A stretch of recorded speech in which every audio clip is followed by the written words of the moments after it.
আমরা প্রত্যেকে fish finger বা ফিশ ফ্রাই খেতে প্রচণ্ড পছন্দ করি। তবে সেটা যদি হয় ভেটকি মাছের, তাহলে তো কোনো কথাই হবে না।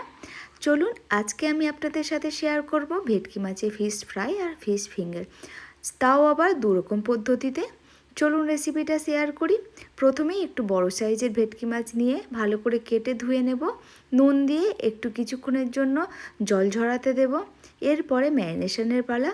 প্রথমেই আমি এখানে একটা বোলের মধ্যে ভেটকি মাছ নিয়ে নেব।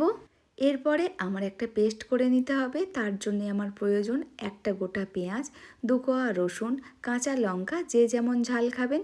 তার সাথে দিয়ে দেব পুদিনা পাতা আর ধনিয়া পাতা, একটু নুন দেব স্বাদ মতো, আর দেব চিনি। দিয়ে মিক্সিতে পেস্ট করে নেব, নিয়ে মাছের মধ্যে ঢেলে দেব।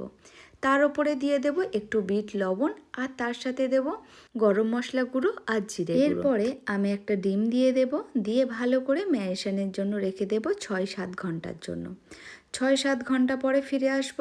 যেহেতু আমি এখানে ফিশ ফিঙ্গার আর ফিশ ফ্রাইয়ের জন্য মাছগুলোকে কেটে রেখেছিলাম, যেগুলো সরু আছে মাছগুলো আর যেগুলো একটু মোটা আছে সেইগুলো সেই হিসাবে শেপ দেব। এখানে আমি একটা কথা বলি, আমি এখানে বিস্কুট গুঁড়ো আর ব্রেড ক্যাম্প দুটো ব্যবহার করেছি।